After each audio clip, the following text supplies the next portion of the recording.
हाँ जी चलिए। तो अभी बोल रहे धीर शब्द धियम राशि की। तो कार्यकरण संघात में जो प्रधान है, कार्यकरण संघात में जो प्रधान है कौन? बुद्धि। भाई राजा के लिए मंत्री का काम कर रही बुद्धि, ये प्रधान हो गए। ये जो बुद्धि जो है कार्यकरण संघात के बीच में जो प्रधान है उसको वसयति, उसको अपने अधीन कर लेता है। अब अधीन कर लिया तो यदि उक्ते इतरेंद्रिय जय अर्थ सिद्ध, अन्य इंद्रियों का विजय तो अर्थात सिद्धि हो गया। बुद्धि मुख्य अधीन हो गई तो अन्य इंद्रिया अधीन हो ही जाएगी। इसलिए यहाँ पे मुख्य प्रधान ये बताया गया है ना, प्रधान अर्थ सिद्ध। एतेन शांत्यादि उपेतत्वम्, इसके द्वारा शांत्यादि से उपे, शांति आदि से शम दम प्रति से उपेत है। बुद्धि जो है अधीन हो गई तो शम दम इत्यादि से उपेत तो हो ही जाएगी। शम दम है तभी तो अधीन है, इसलिए शांत्यादि उपेतत्वम सूचितम भवति। शम दम प्रति तितिक्षा श्रद्धा समाधान है ना, ये सब गुणों से युक्त है क्योंकि बुद्धि अधीन हो गई है। इस बात से धीर पद के द्वारा ही सूचित है। अतः आत्माभ्यास, ऐसे जब अपने अधीन हो गया, समदम इत्यादि से विशिष्ट है, ऐसा व्यक्ति क्या करेगा? फालतू क्यों टाइम पास करेगा? उसको तो आत्मा के अभ्यास में लगना पड़ेगा। अतः आत्माभ्यासे, आत्माभ्यास में लगेगा। तत्चिंतन, आत्माभ्यास क्या है? तत्चिंतनम तत्कथनम अन्योन्यम तत्प्रबोधनम एतदेक परत्वं च ब्रह्माभ्यासं विदुर्बुधाः। तत्चिंतनम, उसी आत्मा का ही चिंतन करो जो श्रवण कर रहे हो। आप लोग तो बहुत पुरानी श्रवण करने वाले हैं। कई लोग तो आप लोगों में ऐसे भी है कि तब से श्रवण कर रहे हैं जब मैं पैदा भी नहीं हुआ।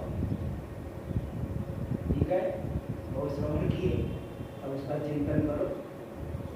इसलिए पहला स्टेप यहाँ बता दिए, उसका श्रवण जो किए उसका चिंतन करो। तत्कथनम, उसी का आपस में कथन करो, है ना। दुनिया भर की राजनीति वाली बातें करने से क्या लाभ मिलेगा? इधर उधर की चिंता ज्यादा मत करो। कोरोना वाली समस्या है, थोड़ा बहुत भले विचार बात करो, लेकिन ज्यादा उसका भी मत करो क्योंकि दिमाग में चढ़ जाएगा, फिर फालतू में परेशान होंगे, है ना। थोड़ा बहुत जितना जरूरी उतना ही बात करो, इसी का चिंतन करो, इसी का कथन करो। और अन्योन्यम तत्प्रबोधनम, परस्पर एक दूसरे को शंका समाधान, शंका करो, आप शंका करो, दूसरा जो है मित्र आपका समाधान करे, मित्र शंका करे, आप समाधान करो। यथेष्ट जितना जो है आपको बोध है उसी के अनुसार समाधान करिए, शंका समाधान करिए, तो तत्व में आप दृढ़ हो जाए, है ना। तो ये जो है अन्योन्यम तत्प्रबोधनम, परस्पर एक दूसरे को बोध करें, शंका समाधान आदि के द्वारा। एतदेक परत्वं च, और ऐसा नहीं जब विचार किए तभी हम ब्रह्म हैं। विचार कर रहे हैं उस समय ब्रह्म, विचार करना जैसे छोड़ दिए जीव भाव, ऐसा नहीं, तत्पर हो जाए उसी में जो है निष्ठ होने का अधिकाधिक प्रयत्न करिए। एतदेक परत्वं च, तत्पर हो जाना, यही है ब्रह्माभ्यासम। इसी को ब्रह्माभ्यासम विदुर्बुधाः, बुधा यानी विद्वान, विद्वान लोग इसी को कहते हैं, यही ब्रह्माभ्यास। इस तरह का ब्रह्माभ्यास हुआ विदुर्बुधा।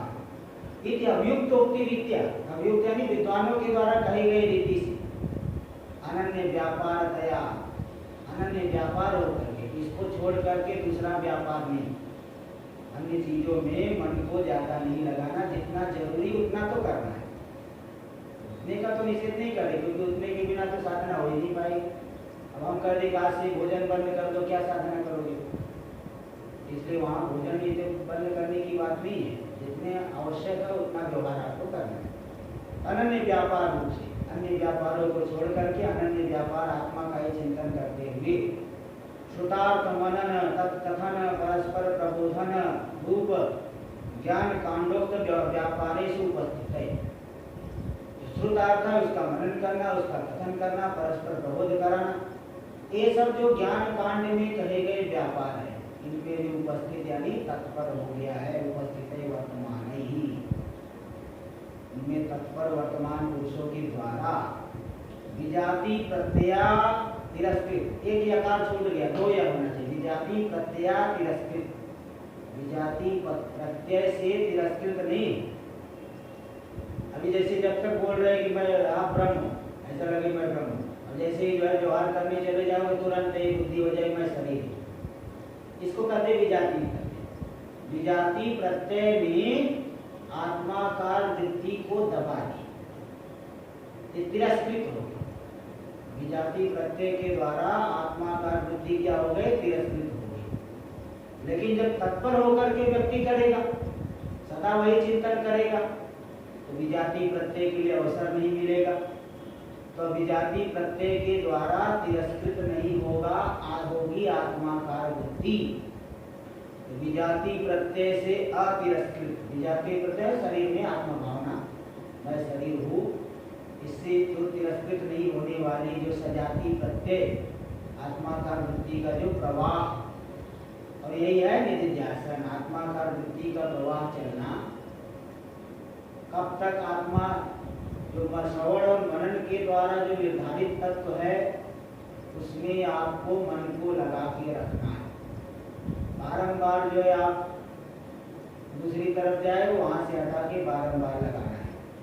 तो विजाति प्रत्यय के द्वारा तिरस्कृत नहीं होने वाला जो सजाति प्रत्यय का प्रवाह, वही प्रवाह रूप जो निधिध्यासन, उस निधिध्यासन का अनुष्ठान करते हुए उस अनुष्ठान के द्वारा यतन करे। कौन? पंडित लोग, धीर पुरुष लोग जो उपस्थित है आत्माभ्यास में, वे लोग यतन कर, उनके द्वारा यतन किया जाना चाहिए। इति अन्वय, ये अन्वय हो गया। एतादृशस्य पुंसः, इस प्रकार का जो पुरुष है ना, ऐसा करेगा तो सर्व संकल्प संन्यासेन, सभी संकल्पों का क्या हो जाएगा, संन्यास। यही है केषणात्रय का परित्याग। संकल्प करोगे, इच्छा होगी, इच्छा बढ़ती जाएगी, जितना संकल्प, यह बहुत अच्छा है, यह बहुत अच्छा है, 4 बार संकल्प करो, इच्छा हो जाएगी, इसको मुझे प्राप्त करना चाहिए, बहुत अच्छा है। जैसे किसी ने बताया एक फल बहुत अच्छा है, ये फल बहुत अच्छा है, आपके अंदर इच्छा हो जाएगी मुझे एक फल मिले मैं भी खाऊं। तो बार बार संकल्प करोगे तो इच्छा होगी, है ना। तो सर्व संकल्प का संन्यास कर दिया तो इच्छा होगी, इच्छा का परित्याग हो गया। यही है पर वैराग्य, अपर पर्याय, जिसका दूसरा नाम है पर वैराग्य, उत्तम वैराग्य, है ना। यही पर वैराग्य जिसका दूसरा नाम है। ऐसी जो योगारूढ़ता, अभी इच्छाओं का परित्याग कर दिया, ऐश्वर्य का परित्याग कर दिया, तो पर वैराग्य हो गई। इसे कहते योगारूढ़ता। प्रजाति यदा कामन ये सिद्धम एवं, सिद्धि हो गई इति मंतव्य, सिद्धि है, सिद्धम एवं इति मंतव्य, सिद्धम एवं मंतव्य, सिद्धि मानना चाहिए, तब पर वैराग्य तो सिद्ध हो गया, योगारूढ़ता आ गई। अब यहाँ जो है पूर्व पक्षी शंका कर रहा है, शंका समाधान के द्वारा वस्तु का बोध कराए तो थोड़ा दिमाग में जल्दी उतरता है। यहाँ शंका करके समाधान करेंगे तो हमारी बुद्धि में बात बैठेगी। यहाँ पूर्व पक्षी की शंका हो रही, पूर्व पक्षी की तरफ से कि ननु यावत् जीवम अग्निहोत्रम जुहुयात्, आप कह रहे हैं कि सभी कर्मों का संन्यास कर दे, लेकिन शास्त्र में तो कहा गया जीवन पर्यंत अग्निहोत्र का होम करे। कोई 2-4 दिन के लिए तो नहीं कहा है कि 2-4 दिन करके पिंड छुड़ा लो, जीवन पर्यंत अग्निहोत्र होम करे। यावत् जीवम दर्शपूर्ण मासाभ्यम व्यतीत, जीवन पर्यंत दर्श यानी अमावस्या और पूर्णमास यानी पूर्णिमा। तो पूर्णिमा और अमावस्या के समय विशेष प्रकार के कर्म होते हैं, तो जीवन पर्यंत करे। अहरह संध्या उपासीत, प्रतिदिन संध्या बंधन करे। ठीक है, ये आ गया। ईशावास्य में भी आ गया, पूर्वन नेवे है कर्माणि जीजी विषेद क्षतम क्षमा, कर्म करते हुए ही 100 साल जीने की इच्छा करे, है ना। 100 साल जीने की इच्छा है, उसको कर्म करते हुए ही यापन करे, इच्छा करे। क्षमा, समय में संवत्सरा, संवत्सर वर्ष, 100 वर्ष। इत्यादि श्रुति, इत्यादि श्रुतियों के द्वारा तो अलग बात ही बताई जा रही है।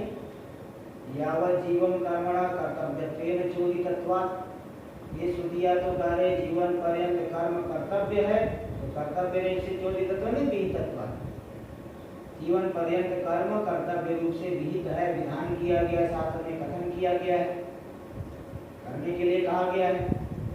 इसलिए सर्वकर्म संन्यास है, जब सभी कर्मों का संन्यास कर देंगे तो श्रुति उल्लंघन, तब तो श्रुति का उल्लंघन हो गया। श्रुति कह रहे जीवन पर्यंत कर्म करो और यहाँ कह रहे कर्म का संन्यास करो।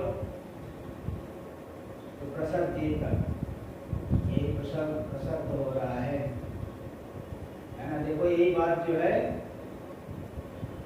आया है, यदि वेद वचनम कर्म गुरु कर्म त्यजे, देखो वेदारण्यक में आया है, कौन सा प्रसंग आया है। तो वेदव्यास जी से उनके शिष्य ने पूछा कि जो शास्त्र वचन है, कहीं आता है कि कर्म करो, कहीं आता है कि कर्म का त्याग करो, करे तो करे क्या करे, इससे हमारा कल्याण होगा। फिर वहां दिखाया गया कि कर्मणा बद्धते जंतुर विद्या च विमुच्यते तस्मात् कर्म न कुर्वन्ति यतयः पारदर्शिनः। कर्मणा बद्धते जंतुर, देखिए अलग अलग चीज का साधन अलग है। एक ही साधन से हर एक चीज को प्राप्त कर ले ऐसा तो होता नहीं है ना। नौका से आप नदी में चल सकते हो, जमीन पे नहीं चल सकते। नौका से नदी में चल पाओ, जमीन पे थोड़ी। और ट्रेन जो है पटरी पे चलेगी, दूसरी जगह थोड़ी चलेगी।